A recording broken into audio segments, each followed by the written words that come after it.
Krishna Krishna Hare Hare Hare Ram Ram Ram.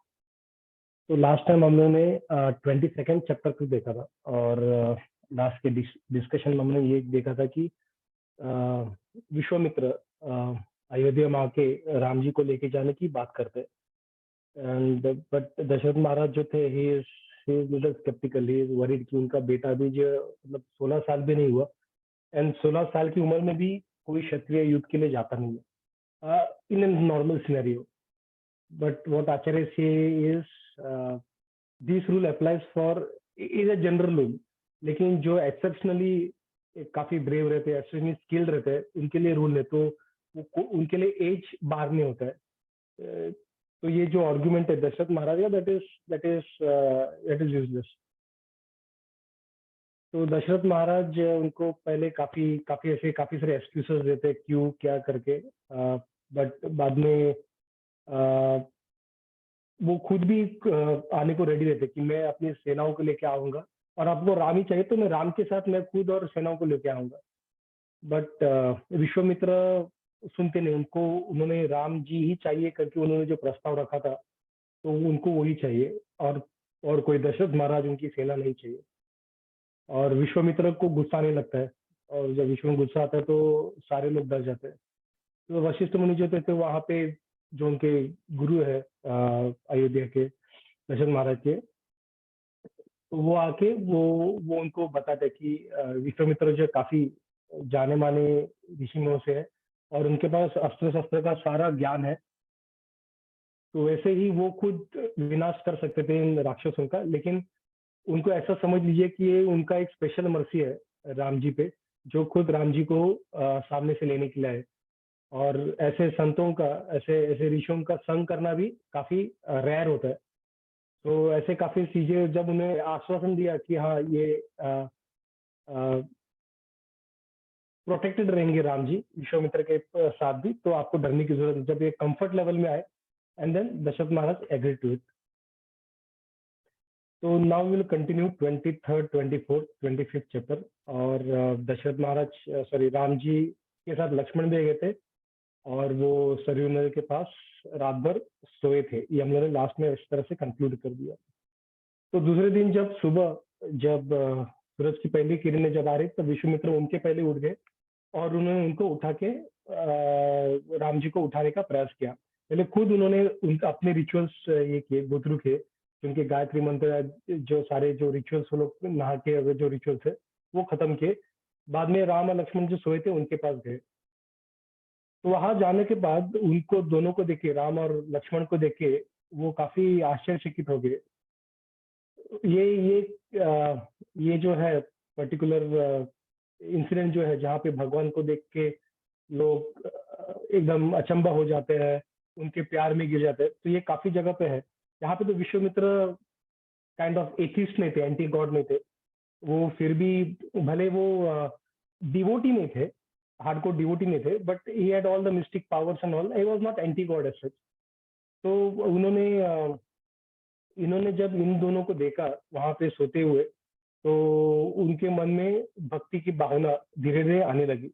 The rigid sage was overwhelmed by the surge of emotions in his heart and experienced that thousands of years of austerity and sacrifice could never give him. 1000 साल तक उन्होंने austerity किया था, सारे तप और सारे जप सब किए थे, बट वो करने के बाद भी उनका मन कठोर था। लेकिन जब राम जी को सिर्फ उन्होंने, जब सूरज की जैसे किरणें राम जी के त्वचा को छू रही थी, जब उन्होंने वो दृश्य देखा तो उनके मन में एक भावना आने लगी, भक्ति की भावना आने, भगवान के लिए प्रेम जागृत होने लगा। हम लोग कृष्ण स्टोरी में भी देखते हैं पास्ट टाइम में, जब कृष्ण को जब ये पूजा कौन है वो जो कृष्ण को सुदर्शन चक्र से कृष्ण उसको मारता है, जय विजय का अवतार कौन है? शिशुपाल। थैंक्स, सॉरी मैं नाम भूल गया। शिशुपाल। तो शिशुपाल जब कृष्ण को भरी सभा में उनकी जब चेष्टा, उनको गलत शब्द से उनको जब इंसल्ट करता है, तब सुदर्शन चक्र लेके वो उनकी तरफ सुदर्शन चक्र छोड़ते हैं शिशुपाल की तरफ। अभी उनको दिख रहा है सुदर्शन चक्र उनके तरफ आ रहा है, उनको पता है उनका मृत्यु अभी निश्चित है। जब मृत्यु निश्चित रहता है तब क्या होता है, मतलब हमें पता है कि अभी हम लोग मरने वाले हैं, तब हम लोग क्या करते हैं, हम लोग यूजुअली सोचते नहीं कि अरे यार अभी हम लोग का ये ट्रिप रह गया, वो हम लोग मतलब हम लोग बेसिकली हम लोग के अलग अलग जोन में चले जाते हैं कि अब मरने वाला हो अभी, मतलब और कुछ दिखता नहीं हम लोग को।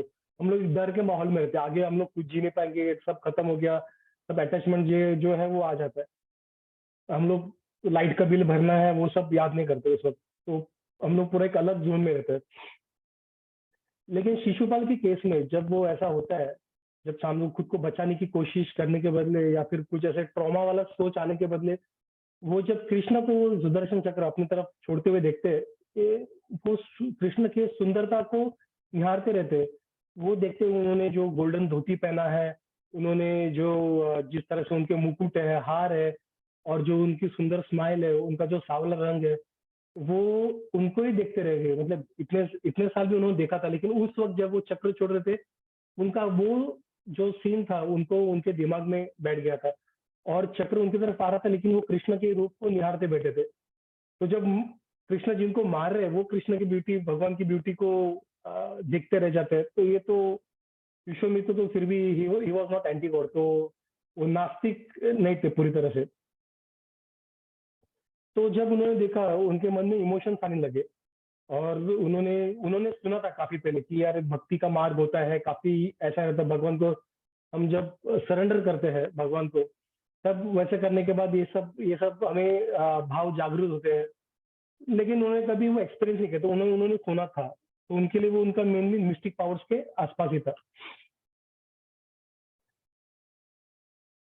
तो जैसे उनको देख रहे थे, उनके मन में काफी सुंदर एक श्लोका प्रेज राम जी के लिए आता है।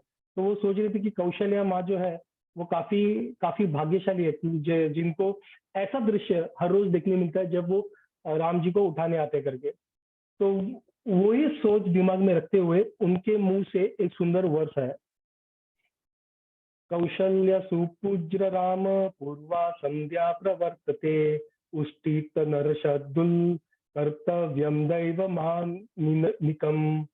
मतलब fortunate is Kaushalya to beget you as her son Ram. Get up, O tigerly man. Eastern aurora is emerging. मतलब सूरज उग रहा है. Daytime tasks towards gods are to be performed. तो कुछ वैष्णव बोलते हैं कि this is another celebrated verse chanted even today. ये वर्स जो है रामायण का आज भी गाया जाता है। So far Rama is a dear prince to his parents. So here no less than sage Vishwamitra said to have defied Ram in asking him to get up from divine trance to undertake the human duties to eliminate evil, like the dawn of sun eliminating the evil darkness. तो उनको पता है कि राम जी जो है ये भगवान के ही रूप है करके, स्वरूप है करके। लेकिन वो भगवान ऐसे सोते नहीं जैसे हम लोग सोते हैं। भगवान जैसे सोते नहीं है, जैसे हम लोग मटेरियल वर्ल्ड में सोते। वो जब हम लोग बोलते हैं भगवान सोते हैं, महाविष्णु सोते हैं और पृथ्वी का निर्माण करते हैं, तो जब वो सोते हैं तो वो एक डिवाइन ट्रांस में रहते हैं, एंड वो उसमें से ही वो सारी सृष्टि का निर्माण करते हैं। तो वैसे यहाँ पे वो विश्वामित्र वही एक वैष्णव कहते हैं कि विश्वामित्र वही राम जी को बोल रहे हैं कि उनके डिवाइन ट्रांस से उठ जाइए, और जो ह्यूमन ड्यूटीज है, क्योंकि उनका अवतार ह्यूमन ह्यूमन फॉर्म के लिए था, क्योंकि रावण ने एक मनुष्य के हाथ से मरने का मतलब उन्होंने मनुष्य का नाम बैकलूप था, उसमें लूपोल था, बराबर लूपोल था कि मनुष्य, उन्होंने अपने वरदान में मनुष्य का हाथ से नहीं मरना चाहिए करके वरदान नहीं मांगा था एक्सपेक्टली। तो इसलिए भगवान को एक्सपेक्टली मनुष्य का ही रूप धारण कर, मतलब मनुष्य की जैसे ही हरकतें करना। तो उस तरह से उठ के आप मनुष्य की जो ड्यूटीज है वो उसको ये कीजिए, और मनुष्यों के कारण क्या करना चाहिए, उठ के नहा के भगवान के जो ड्यूटीज है अलग अलग, जो अगर शास्त्रों में, जो अगर वेदों में जो देवी देवताओं की पूजा के लिए जो है तो जो दिए हुए हैं, तो उसका पाठन करना है, तो वो सब सारी चीजें करने के लिए उनको उठने कहते हैं। तो ये वैष्णव कहते हैं कि काफी सारे अलग चीजों में सिमिलर वर्स है। कौशल्य मातरुष्टित पूर्व संध्या उपस्थयाम, पूर्वानिकम विधिं कर्तुम तात कालो यमागतः। इसको विष्णु के लिए यूज किया जाता है और इसको सुप्रभात सेवा में, मॉर्निंग सेवा में विष्णु जी को उठाने के लिए ये श्लोका बोला था, और सिमिलर लाइन पे है, यही यही सिमिलर उसका मीनिंग है। तो ये श्लोका उसके काफी मायने हैं ये श्लोका के। तो ये जब उन्होंने श्लोका गा के उनको उठाया तो दोनों जो थे राम और लक्ष्मण भाई उड़ गए, और उन्होंने नहा के आचमन करके वो उनके जो उनको मंत्र वगैरह दिया था गायत्री मंत्र वो करने लगे थे। सो गायत्री मंत्र कहा जाता है कि जो काफी सारे मंत्र है उनमें काफी जो शक्तिशाली है वो गायत्री मंत्र है। हम लोग यहाँ पे रेडियो पे टेप पे लगाते हैं, तो मुझे एक वैष्णव ने एक बार बताया था कि ये एक्चुअली गलत है। जब हम लोग ऐसे उच्चार करते हैं बिना दीक्षा किए हुए, या किसी कोई गुरु आके हमारे कान में हमें क्वालिफाई करके हमें जब ये मंत्र देता नहीं, उसके अलावा जब हम लोग सुनते हैं या फिर हम लोग मंत्र बोलते हैं, तब उसके नेगेटिव इम्पैक्ट हम पे आ सकते हैं। प्रॉब्ली इमोशनली या जो भी है हम पे नेगेटिव इम्पैक्ट आ सकते हैं। इसलिए जो गायत्री मंत्र वगैरह जो रहता है वो हमें यूजुअली गाना नहीं चाहिए। ये गौड़ी वैष्णव संप्रदाय में भी जब गायत्री मंत्र जब दीक्षा होता है, दो बार दीक्षा हो जाता है। एक हरिनाम दीक्षा होता है जब हरिनाम दिया जाता है फॉर्मली, और एक बार होता है ब्राह्मणिकल दीक्षा जहाँ पे वो सेक्रेड थ्रेड दिया जाता है, और उसके अलावा गायत्री मंत्र दिया जाता है जो दिन में 3 बार कहना होता है।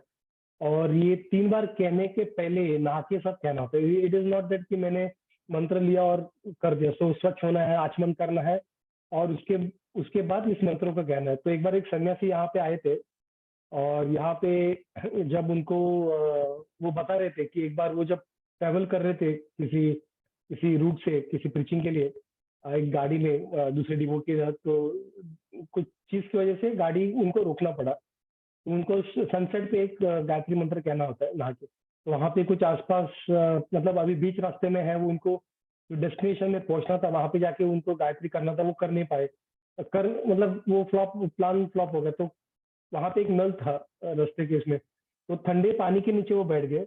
उन्होंने सर के ऊपर से पानी डाला और उन्होंने उनके गायत्री मंत्र का उच्चार किया। तो इतना स्ट्रॉन्ग ऑस्ट्रेलिज होना जरूरी है। तो इस तरह से गायत्री मंत्र काफी स्ट्रॉन्ग है, और उनको उसको कहने के लिए भी काफी ऑस्ट्रेलिटीज फॉलो करना पड़ता है। तो रात भर अच्छे से सोए, उनको काफी री एनर्जाइज अच्छा फील हो रहा था। तो ये तीनों गंगा की तरफ चले गए, गंगा के डायरेक्शन की तरफ चल रहे थे। तो एक बार गंगा की तरफ चले तो उनको मतलब वो सरयू गंगा का जो ये था जंक्शन था, वहां पे एक अच्छा सा कुटिया था। और वो कुटिया को देख के राम जी ने पूछा कि ये क्या है करके, ये इतना सुंदर कुटिया का है। So whose hermitage is this merited one? Indeed, who is celebrated that lives in here? Oh godly sage, we are interested to listen, and we are truly inquisitive about it. Thus they asked. तो राम जी, काफी सुंदर कुटिया थी वहां पे। तो राम जी पूछ रहे थे कौन है यहाँ पे, और ऐसा कौन व्यक्ति यहाँ पे रहता है इस सुंदर कुटिया में करके, हम जानना चाहते हैं, उचित है करें। When he asked Vishwamitra about it, the sage smiled, knowing fully well that this was Rama's way of testing him. Rama was all-knowing God, and yet he innocently asked about the hermitage as if he was completely unaware. और ये बहुत सारे जगह पे हम लोग देखेंगे, कौन से भी हम लोग रूप में भगवान के जब अवतारित होते हैं, चाहे वो कृष्ण हो, राम हो, या जो भी हो, चैतन्य महाप्रभु हो, तो सारे इसमें भगवान ये क्वेश्चन इस तरह से पूछते हैं जैसे जैसे उन्हें कुछ पता नहीं होता है। तो उनका उद्देश्य ये होता है, जो आचार्य कहते हैं, उनका एक वन ऑफ द उद्देश्य रीजन इज कि वो डिवोटी को ग्लोरीफाई करना चाहते हैं, ताकि ये सब वाइज वर्ड्स जब डिवोटी से आ जाए तब लोग उन डिवोटी को प्रेस करें कि ये क्या है, कैसे। जब विश्वामित्र से यहाँ पे जब ये तो पास टाइम है, लेकिन कभी कभार ऐसे कुछ क्वेश्चंस पूछते हैं चैतन्य महाप्रभु की लीला में, चैतन्य चरितमृत में ऐसे काफी सारे क्वेश्चन आंसर्स है, जहाँ पे चैतन्य महाप्रभु एक क्वेश्चन के ऊपर क्वेश्चन इस तरह से पूछते हैं कि वो सामने वाला जो व्यक्ति है, डिवोटी है, भक्त है, वो सही जवाब आने तक वो पूछते रहते हैं, और सही जवाब आने के बाद बोलते हाँ हाँ अब मुझे अच्छा लगा ये सुन के। तो ताकि जो दुनिया है इन भक्तों का याद रहे और उन भक्तों की प्रशंसा होती रहे। भगवान हमेशा खुश है जब उनकी भक्तों की प्रशंसा करते हैं, तो भगवान और भी खुश होते हैं। So when he asked Vishwamitra, okay, so he was completely unaware. Vishwamitra did not want to fall into a trap of being all knowing, so he decided to use his opportunity to sir Ram and narrate the story. मतलब अरे मुझे भगवान से ज्यादा पता है, ये वाला उन्होंने ईगो लाने दिया नहीं है। उन्होंने अपना पोजीशन क्या वो समझा और उन्होंने भगवान को सर्व करने का अपॉर्चुनिटी समझ के उन्होंने ये स्टोरी नरेट किया।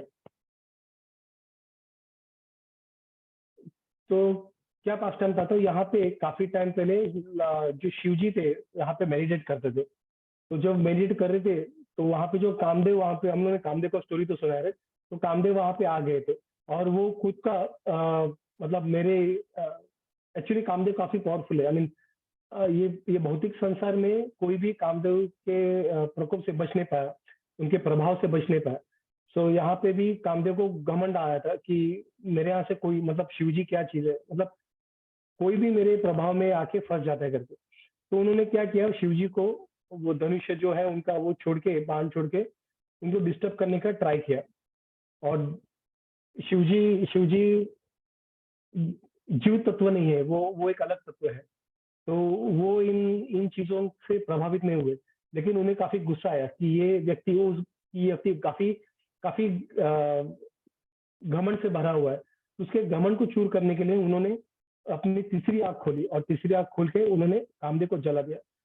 तो जब तीसरी आंख खोलते हैं तब ऐसे कहा जाता है कि मतलब कोई व्यक्ति को जलाने के बाद एटलीस्ट उसके एशेस मिलते हैं। लेकिन जब शिवजी आंख खोलते हैं तीसरी आंख, तो उस व्यक्ति के एशेस भी नहीं मिलते। वो व्यक्ति पूरी तरह से, मतलब उसके नामो निशान मिट जाता है। और इस वजह से उसको वापस जीवित, जब उनकी पत्नी आई रीति, तो रीति ने भी बोला कि उनको जीवित करने का ये गुण मांगा। तो शिवजी ने बोला ये तो अभी नहीं हो पाएगा, लेकिन उन्होंने उनको गुण दिया कि वो जब कृष्ण जी आएंगे धरती पे, जब आएंगे स्वयं, तब उनके पुत्र के रूप में वो वहां पे जा सकते हैं करके, उनके उनके पुत्र बन के जा सकते हैं प्रद्युम्न करके। तो इसलिए कामदेव जब वो मर गए थे, उनके शरीर मतलब पूरा जला गया, कुछ शरीर ऐश भी नहीं था, तो उनको कोई भी अंग नहीं था, इसलिए उनको अनंग करके कहते हैं, उनको पूरा नाम अनंग है। तो अनंग, इसलिए उस जगह को अंग अंग क्षेत्र बोलते हैं, जहाँ पे वो गए थे हर्मिटेज बना था, उस क्षेत्र को अंग क्षेत्र बोलते हैं। This मेरिटेज Hermitage thus belongs to Shiva. तो उन्होंने पूछा कि अभी यहाँ पे कौन है, तो राम जी ने पूछा था। तो विश्वामित्र कहते कि this merited hermitage thus belongs to Shiva and O brave Ram, this sages abiding in virtue are Shiva's disciple at one time, the sin is unverifiable with them. तो शिव जी के वो डिसाइपल होने की वजह से उनको सीन छू भी नहीं सकता, ये सीनलेस स्पॉट है करके। तो ईश्वर ने डिसाइड किया कि बच्चों, उन दोनों बालकों के साथ उस रात वहां पे वो गुजारेंगे करके। और वहाँ के जो साधु थे, उन्होंने उन्होंने भी उनका काफी अच्छे से वेलकम किया, उनको काफी अच्छे से सर्व किया। विश्वामित्र तो सबको जाने पहचाना, और उनको ज्ञात भी था कि राम जी का पोजीशन क्या है करके, और लक्ष्मण जी का। तो उस रात बातचीत करते काफी और पास टाइम्स बताते होते, वहां पे वो बच्चे सो गए। अभी नेक्स्ट दो चैप्टर्स में हम लोग जाएंगे। तो दूसरे दिन विश्वामित्र, राम जी, लक्ष्मण जी उठे और अपना नॉर्मल रिचुअल्स जो था, नहा के आचमन करके वो सब रिचुअल्स उन्होंने खत्म किया। और उनके जो वहां पे जो हर्मिटेज में रहने वाले जो साधु थे, उन्होंने उनके लिए एक नाव का इंतजाम कर दिया, क्योंकि हमें अभी उन्हें उन्हें गंगा का नदी क्रॉस करना था, गंगा नदी। तो उन्होंने नाव इंतजाम किया था। तो अभी विश्वामित्र और उनके जो राम जी और लक्ष्मण थे, वो उस नाव में बैठ के चलने लगे। जब वो नाव में चलने लगे, कुछ अलग सा जोर का आवाज आने लगा, तो पानी से आने लगा, जोर जोर से आवाज आने लगा पानी से, अचानक से। तो राम जी ने पूछा विश्वामित्र को कि ये क्या आवाज है, ये कैसी आवाज है जो मैं सुन रहा हूँ, इतना जोर जोर का आवाज। तो विश्वामित्र ने जब उनका एक सवाल सुना, तो विश्वामित्र ने उनको उस साउंड का सिग्निफिकेंस क्या है वो बताने का प्रयास किया। उन्होंने बोला कि on Mount Kailash Brahma created a great lake at his will, so O tigerly man Ram, hence it is called Mansa lake. अपने मन से उन्होंने तालाब बनाया था, इसलिए मनसा सरोवर कहते हैं उसे, lake. That river which spontaneously flows out of Manasa Lake, surrounded Ayodhya, is this one, and a river Sarari। मतलब वो लेक से रिवर आया, यूजुअली लेक से रिवर ऐसा यूजुअली आता नहीं है, तो लेक से वो रिवर आया और उसकी वजह से और वो रिवर अयोध्या को जो कवर कर, सरयू रिवर हम लोग बोल रहे थे, तो वो उस मनसा सरोवर से आया हुआ था। Because this is originated from A lake सरह, हम लोग जो बोले थे अभी सरोवर, सरह, दिस इज कॉल्ड सरयू, इसलिए इस नदी का नाम सरयू पड़ा। And because it flows from Brahma's lake, it is a merited river, मतलब वो काफी पवित्र नदी है।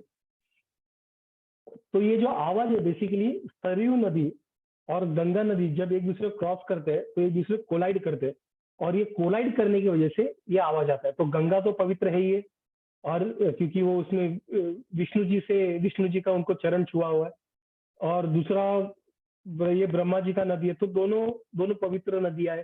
तो इस स्थान को जहाँ पे दोनों उनको उन्होंने ये उन्होंने बोला कि ये काफी पवित्र स्थान है, और उनको वहां पे नमन करने बोला। तो उस तरह से उन्होंने, राम जी ने, लक्ष्मण ने उनको नमन कर दिया। अभी जैसे आगे गए तो वो नदी के उस पार पहुंच गए जहाँ पे काली घना जंगल वहां पे था। तो उन्होंने तो उस जंगल काफी काफी डरावना था। तो वहां पे बोले कि they try decided had to cross a dreadful and inhabitable forest. Inhabitable मतलब वहां पे कोई रहता नहीं था काफी, लेकिन वहां पे कौन रहते थे, काफी डेंजरस बीस्ट रहते थे, वाइल्ड एनिमल्स, वाइल्ड बर्ड्स, ये सब। और वहां पे जो शेर की आवाज या गरजना जो भी है वो वहां पे आते रहता था। क्रीचर्स अलग अलग, जो ऐसे जो है हम लोग भूत पिशाच हॉरर मूवी में देखते हैं ना, कैसे चिल्लाने का, चीखने का आवाज आता है, तो उस तरह से आवाज आ रहे थे। और उस जंगल में ऐसा कोई पेड़ भी नहीं था जो फल वगैरह देता हो, फल या फूल देता हो। तो मतलब पूरा एक डार्क डार्क फॉरेस्ट था वो। और उसमें पानी भी काफी गर्म हुआ आता था पूरा टाइम, तो पूरा हीट था, और काफी हॉट था, वहां पे जाना मुश्किल था, किसी के रहना ही मुश्किल था। और वहां पे कहा जाता है कि इतना वहां पे क्रैक्स भी इतने बड़े थे कि हाथी भी वहां पे फंस सकता था वो जमीन के क्रैक्स के ऊपर। तो उस तरह से वो काफी डरावना था। तो राम जी और लक्ष्मण ने उनको, लास्ट हम लोगों ने पढ़ा था कि बल और अति बल, ये मंत्र उनको विश्वामित्र ने पढ़ाया था।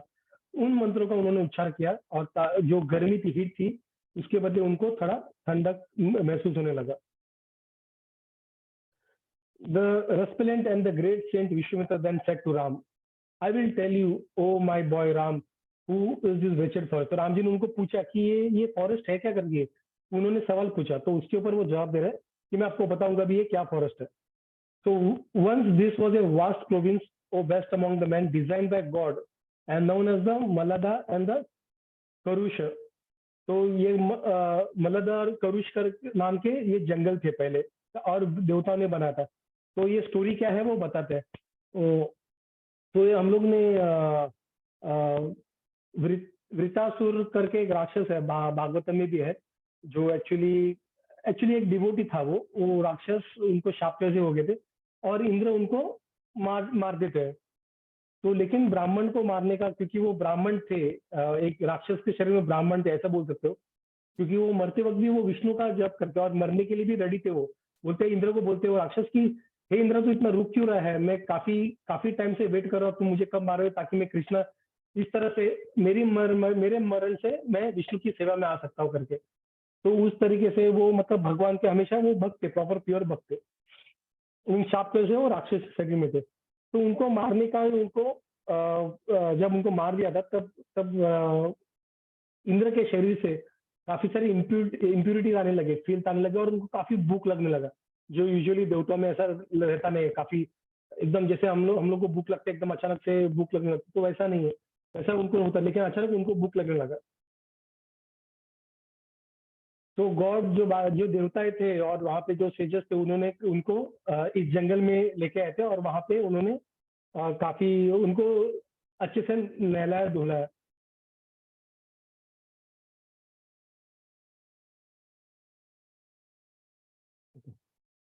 So Indra, desperate or to get rid of himself when he seen and the wretched odor, उनको स्मेल आ रहा था, एकदम फिरदी बॉडी से कुछ फर्स्ट टाइप आने लगा था।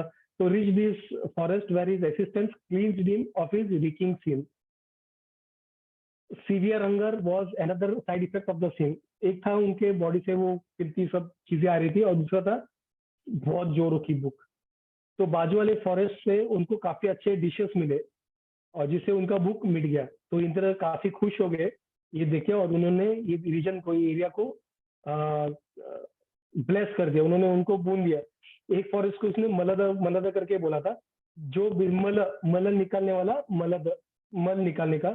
और दूसरे फॉरेस्ट को उन्होंने नाम दिया था करुष। करुष मतलब जो अपने भूख को, एक्सेसिव हंगर को मिटा देता है। और इस इंद्र के आशीर्वाद से ये दोनों फॉरेस्ट एकदम काफी हरा भरा था और काफी लोग वहां पे रहते थे। तो राम जी थोड़ा कंफ्यूज हो गए, उन्होंने बोला अरे इतना अच्छा ब्लेस था, तो ये ऐसा अभी ऐसा घना जंगल और काफी मतलब डिवास्टेड कैसा हो गया, इसके पीछे इसकी क्या कहानी है करके। तो विश्वामित्र उनको एक्सप्लेन करने लगी कि उनकी क्या क्या स्टोरी थी करके। तो एक एक यक्ष यक्ष जो था उनको यक्ष बेसिकली सेमी डेमिगॉड्स टाइप बोल सकते हैं, देवता भी नहीं थे और मनुष्य भी नहीं थे, उनके बीच में रहते, नीदरलैंड में रहते वो। तो थोड़े वॉरियर्स टाइप ही रहते हैं। तो उनको एक सुकेतु करके एक यक्ष था, और उसे कोई पुत्र पुत्री नहीं थे। तो ब्रह्मा ने उसे एक वरदान दे दिया कि तुम्हें एक सुंदर बेटी हो जाएगी, जिसका नाम था ततक।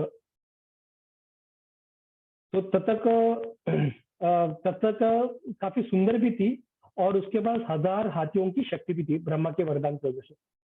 किसी को याद आ रहा है ततक? हम लोग ने स्टार्टिंग के किसी एक सेशन में पढ़ा था, किसी को याद है ततक कभी पढ़ा था? ये नाम जाना पहचाना लग रहा है किसी को? नहीं, ठीक है, आगे देखते हैं। सो ततक जो था उसने सुंदर एक मेरे ख्याल से जामवन का बेटा ऐसा कुछ है, तो उनसे उन्हें शादी कर लिया था। और उनको 2 बेटे हुए थे, मरीच और सुबह सुबहु करके। अभी किसी को याद है मरीच और सुबह हम लोग नाम? ये यही 2 राक्षस है जिनको मारने के लिए विश्वामित्र राम जी को लेके आए थे, जो स्टार्टिंग में जब विश्वामित्र तभी उन्होंने उनका नाम लिया था। तो सुंदा जो था राक्षस, ततका का पति, तो ततका बेसिकली यक्ष थी, ओके थी, लेकिन राक्षस सुंदा था तो वो काफी डीमन था, राक्षसी प्रभाव का। तो वो काफी लोगों को वहां पे साधु संतों को डिस्टर्ब करता था।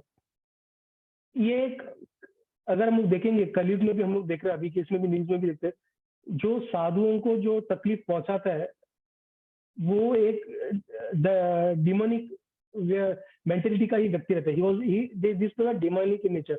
डिमंस बाय डिफॉल्ट वो लोग साधु संतों को अटैक करते हैं, मेंटली हो, फिजिकली हो, या जो भी हो, क्योंकि उनका एक बाय डिफॉल्ट उनका नेचर है, डेमोनिक नेचर उस तरह से रहता है। सो ये सुंदर भी वैसे था राक्षस, तो वो डिस्टर्ब करने जाता है। And once they try to trouble sage Agastya. Agastya मुनि भी काफी पॉपुलर, हम लोगों ने काफी जगह सुना उनका नाम। तो एक बार वो अपनी पूजा पाठ कर रहे थे, तो आके वहां पे उनको वापस कुछ छेड़छाड़ करने लगा। तो अगस्त्य मुनि काफी पावरफुल थे, उन्होंने उनको उधर ही शाप देके एक चुटकी में उनको एशेस में कन्वर्ट कर दिया, पूरा पूरा खत्म कर दिया उनको। तो ये जब सुना तो तब तक और उनके जो पुत्र है मरीच और सुबह, वो उनको काफी गुस्सा आ गया, और वो काफी गुस्से में आके अगस्त्य का उसका जो पूरा कुटित और वहां पे जो उनके शिष्य थे सबको अटैक करने के लिए वो वहां पे आ गए। With desperation breathing in her, she roaringly rush towards the sage. एकदम जोर से आवाज, वो शेर का आवाज जैसे रहता है, रोर करते हुए उसकी तरफ गए, उसको खाने के लिए जोर से उनकी तरफ एकदम स्पीड से भागने लगी और उनको खाने के लिए।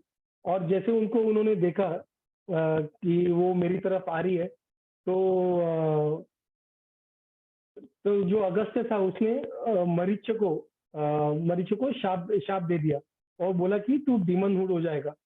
तो मरीच को शाप देते हुए उसने इवन तब तक को भी शाप दे दिया कि तू भी एक जो अभी सुंदर दिखती है उससे तो अभी राक्षसी रूप में चली जाएगी, और तू मैनिटर हो जाएगी, मतलब तू डिमोनिक हो जाएगी, और शेप भी तेरा एकदम मॉन्स्टर्स हो जाएगा, तू सुंदर से कुरूप हो जाएगी करके। तो वो सब उनको शाप मिल गया।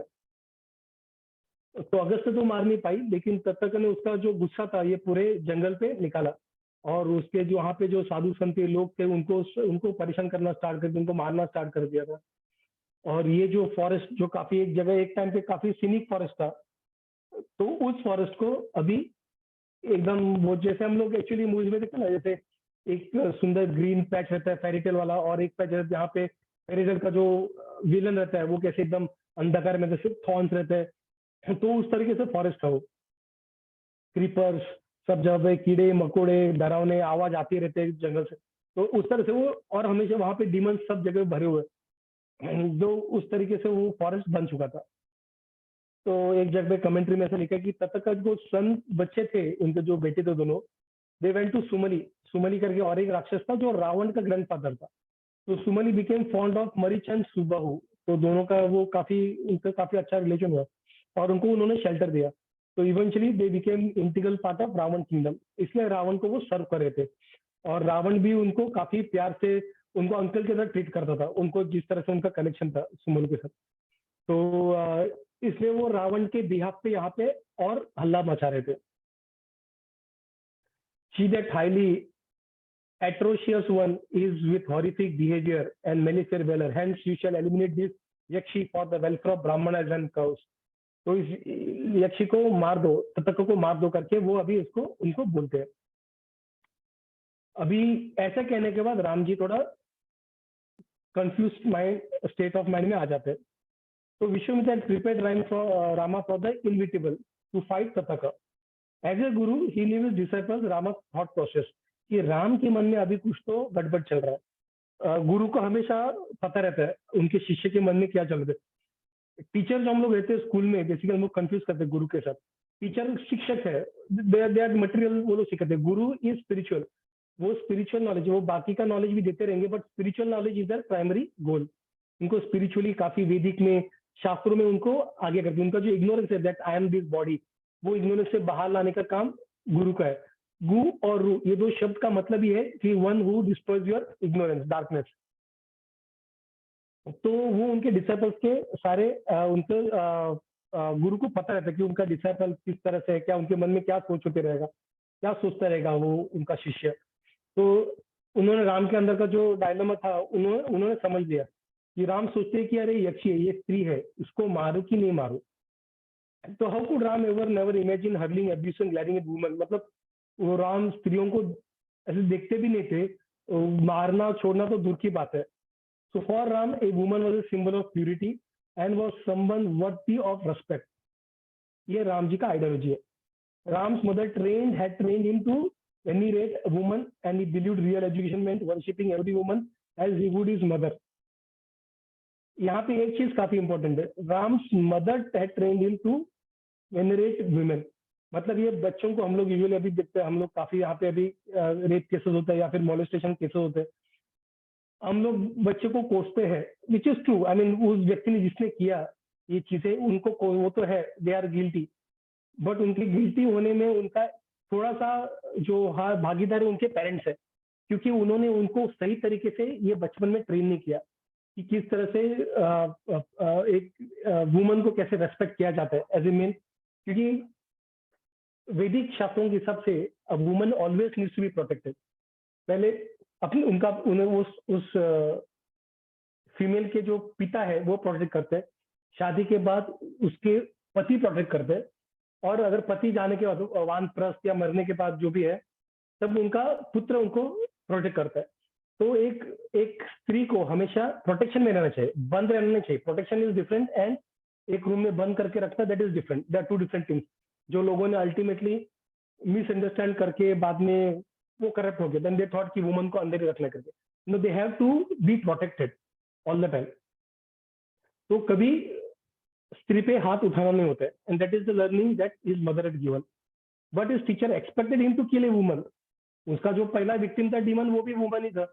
तो राम और बेचारे यार, पहला पहला जो विक्टिम जिसको मारना था राक्षस, वो भी औरत निकली। अभी पहले इसमें ही इतना इतना टेंशन, आगे क्या होगा पता नहीं।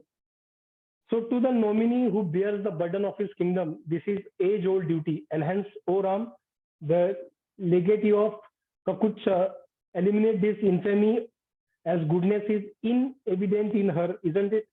वो उनको बता रहे कि तुम्हारा पहला जो धर्म है वो योर प्रिंस, तुम्हारे ऊपर राज्य का भार है पूरा, तुम्हारा पहला ड्यूटी है प्रजा की रक्षा करना।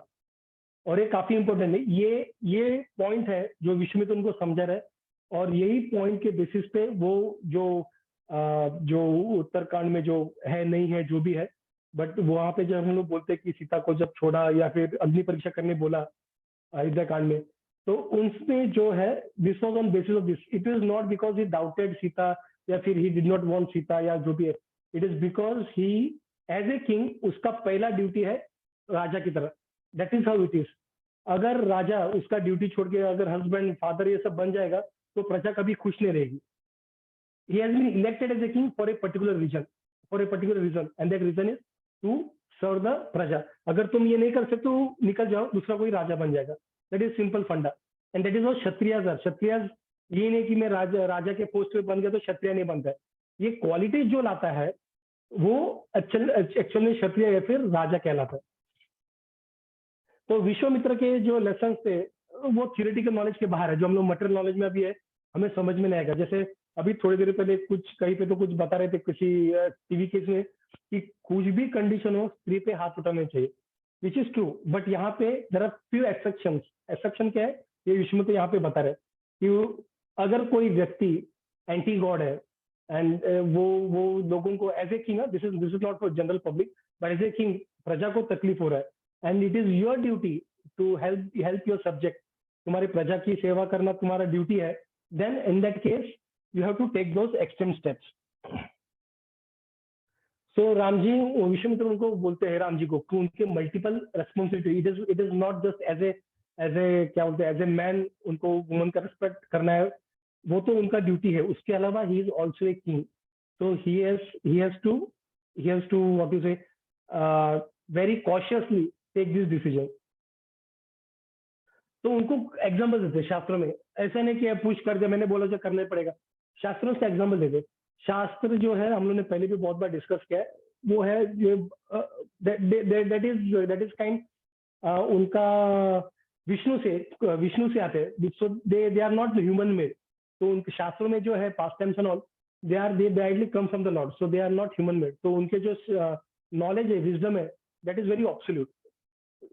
so उन शास्त्रों से कोट करके जब बताते तो हमें वहां से विजडम मिलना चाहिए, ना कि दूसरे किसी तेरे वो कलीग ने क्या किया ऐसे एग्जांपल से। राम जी को ऐसा एग्जांपल नहीं है उस राजा ने क्या किया, उनको शास्त्रों से एग्जांपल दिया गया। तो शास्त्रों के एग्जांपल में क्या बोला गया था, एक एग्जांपल दिया था जहाँ पे इंद्र ने मंत्रा करके एक लेडी थी उसको मार डाला था। तो विरोचना करके राक्षस से उसकी बेटी थी जो पूरे सृष्टि को विनाश करना चाहती थी। तो विश्वामित्र ने ये रामायण में नहीं है ये वाला पार्ट, बट दूसरी जगह से वो स्टोरी है। तो Vishwamitra told Ram about an instance where demigod Indra had to kill outrageous woman. उन्होंने राम को बताया, he told Ram about Sumati who had acquired such unlimited power that it had blinded her with ignorance। तो सुमति करके जो थी उसके पास काफी पावर था, और वो पावर की वजह से वो लोगों को मारना टॉर्चर करना स्टार्ट कर दिया। तो उसका नाम सुमति से लोगों ने कुमति कर दिया, क्योंकि वो इतनी दुष्ट बुद्धि की बन गई कि उसका नाम लोगों ने कुमति कर दिया। कुमति मतलब वन विथ क्रुकेड इंटेलिजेंस, जिसकी बुद्धि काफी क्रुकेड है। तो इंद्र ने रियलाइज किया कि काफी डैमेज क्रिएट कर रही है, और इसलिए उन्होंने उनको मार डाला। बिकॉज वो उस तरह से उसको मंत्रा भी नाम है, उसको कुमति या सुमति। तो उस व्यक्ति को बाद में मार दिया इंद्र ने, क्योंकि वो हायर कॉज के लिए मारा था। There is a higher cause too, और हायर कॉज क्या था यहाँ पे, पृथ्वी का जो लोगों का सृष्टि का रक्षा करना, that was a higher cause. और एक एग्जांपल देते हो जहाँ पे विष्णु भृगु की और सेज शुक्राचार्य की जो स्टेप मदर थी उनको भी मार डालते हैं। तो उनको भी मारते, उनका पास्ट टाइम अलग जगह से मैंने लिया है, वो देखते। तो विश्वामित्र ऑल्सो टोल्ड अबाउट क्या थी, an extremely beautiful fish eyed wife of sage Bhrigu. तो भृगु की वाइफ थी कृति करके, खैती करके। तो although she was the wife of such an exalted says, Bhrigu money is very very well known says Bhrigu. तो ये होने के बावजूद उनको डेमंस के लिए एक सॉफ्ट स्पॉट था, एकदम एक सॉफ्ट कॉर्नर था उनके लिए। और जो देवता के सीक्रेट्स कभी कभार वो चुपके से डेमंस को बताते थे। Worried that might cause intolerable trouble later, Vishnu ने उनको मार डाला था। तो वो एक है, क्योंकि अगर नहीं मारती तो फिर वो सुधरती नहीं, वो उसका एक सॉफ्ट कॉर्नर था, उसको सुधारना परे हो गया था। She was too much attached to demons, तो उसका एक ही उपाय था उनको मार डालना। और एक एग्जांपल जो था तीसरा, लॉर्ड विष्णु ने एक बार डिमंस काफी वीक हो चुके थे और वो शुक्राचार्य वश हुए, तो शुक्राचार्य ने क्या किया, कुछ तपस्या करके शिवा को प्लीज कर दिया। और जब वो शिवा को प्लीज करने गए थे, तभी उनके गुरु जब बाहर थे तब डेमिगॉड्स ने अटैक कर दिया डिमंस पे, ठीक है। तो जब वो शेल्टर लेने गए थे खाइती के पास, तो एक्चुअली शुक्राचार्य की वो सॉरी एक ही स्टोरी, शुक्राचार्य जी की वो स्टेप मदर थी।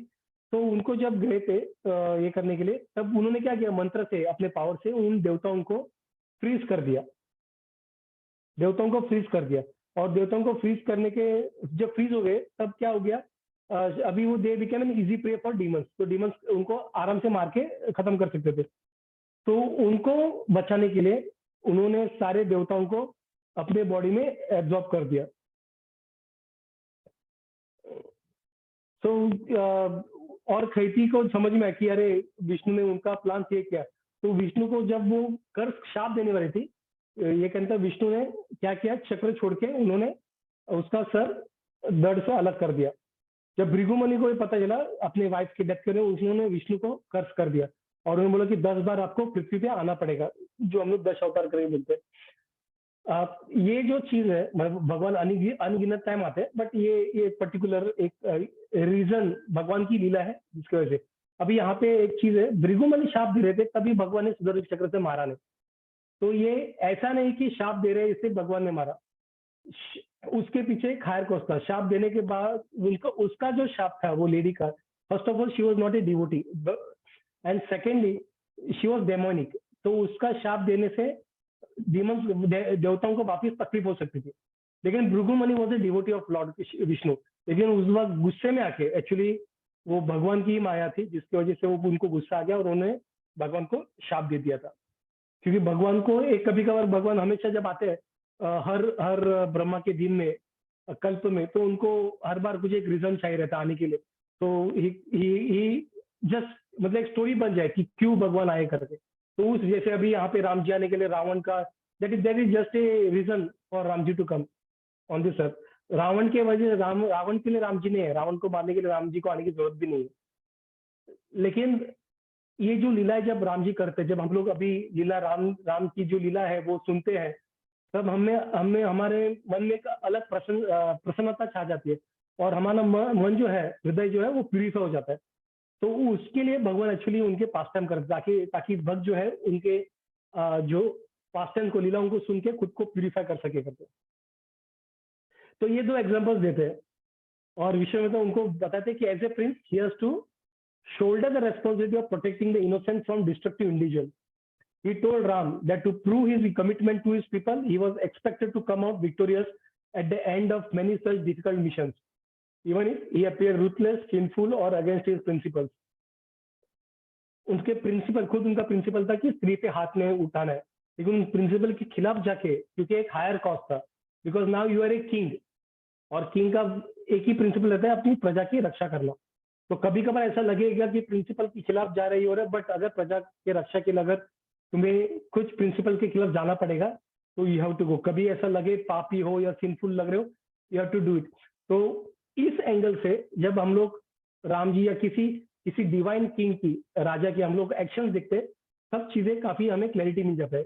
अच्छा, इन्होंने ऐसा चीज किया because of a higher purpose, उनका एक हायर पर्पस है। बिकॉज ये व्यक्ति अगर उस व्यक्ति को मारते नहीं तो ये व्यक्ति उसकी उनके प्रजा को खत्म करेगा। प्रजा को खत्म करना is not always physically but also morally, कि वहां पे मोरलिटी काफी बड़ा चीज था। हम लोगों ने काफी आयुधों में देखा था राइट, स्टार्टिंग में ट्रूथफुलनेस ट्रूथफुलनेस ट्रूथफुलनेस और मोरलिटी काफी वहां पे था। तो मोरलिटी लोगों का मारना is as good as killing the people. उस वक्त ऐसा था, अभी मोरलिटी मारा तो भी किसी को फर्क नहीं पड़ता है, ठीक है। सो वो बोलते हैं, वो कहते हैं Vishwamitra, O prince, this great soul, these great souls and many other celebrated personalities have eliminated females who deported themselves with unrighteousness. वो unrighteous थे, इसलिए उनको मारना जरूरी है। And hence, so Ram, the protector of people, by my decree, you live of compassion and eliminate her. तो विश्वामित्र उनको इसलिए मारने का, तब को मारने का बोलते हैं। He told him that ये काफी काफी इंटरेस्टिंग और ये हमें याद रखना है आगे भी जाके। He told him that his main role was that of the prince of Ikshvaku dynasty, a dynasty expected to protect society sacrifice was expected of a king, even sacrificing one's principle at times. तो ये जब हम लोग रखते हैं और हम लोग जब अलग अलग पास्ट टाइम जो लीला सीता मैया के साथ हुआ है, जब हम उसको देखते हैं सही कंटेक्स्ट में, ये कंटेक्स्ट में, तब वो चीजें हमें समझ में आता है। क्योंकि राजा फर्स्ट, जब एक राजा के पोस्ट पे किसी को रखते हैं तो राजा पहला रहता है और बाद में वो पिता पति या जो भी है वो बाद में आता है। जैसे जैसे मान लो एक वेरी क्लोज जो हम लोग अभी एग्जांपल देखते हैं, जैसे मान लो मिलिट्री वालों का, हम लोग काफी बार देखते हैं मिलिट्री में बॉर्डर पे उनको वो घर पे जाते हैं, उनकी वाइफ प्रेग्नेंट रहती है और डिलीवरी का डेट ड्यू रहता है, लेकिन डिलीवरी का ड्यू होते वक्त वो हॉस्पिटल में एडमिट करके उनको फोन आता है कि बॉर्डर पे आ जाओ, वहां पे वॉर चल रहा है। तो what do we expect this soldier to do? हम लोग एज एन सिटीजन हम लोग क्या एक्सपेक्ट करते हैं कि सोल्जर अभी बॉर्डर पे जाए और पूरे देश की रक्षा करे, because that is higher cost. क्योंकि यहाँ पे हम लोग एंड क्या बोलते हैं, एंड रिसिपिएंट है, अगर वो रक्षा नहीं करे तो हम लोग ही मरेंगे, इसलिए उस वक्त हम ये सोचते हैं। बट जब ये थर्ड पार्टी होता है, जैसे राम जी केस में, हम लोग ऐसे लोग सोचते नहीं है। तो हम लोग क्या एक्सपेक्ट, तो वो सोल्जर क्या करता है, वो वाइफ को उधर ही छोड़ के चला आता है। लेकिन अगर ये कंटेक्स्ट छोड़ दिया और हम लोग बोले एक पति अपने बीवी को छोड़ के चला गया अपने ड्यूटी पे, तो हम लोग बोलते रहे कैसा पति है यार, अपनी बीवी को ऐसे तकलीफ में कैसे छोड़ के जाते हैं।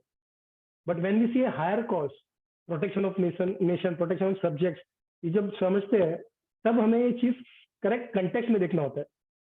Context from the eyes of the soldier, उसने ये डिसीजन क्यों लिया, we can only understand when we try to see from the lens of that soldier. तो उसी तरह से राम जी ने ऐसा डिसीजन क्यों लिया, we have to think from the eyes of the king. तो ये यहाँ पे वो बताते हैं। So on one hand Rama's sacred principle of respect and worship for women, but on the other hand was the higher principle of protecting citizens from torture and trauma. Ram had to weigh his principles.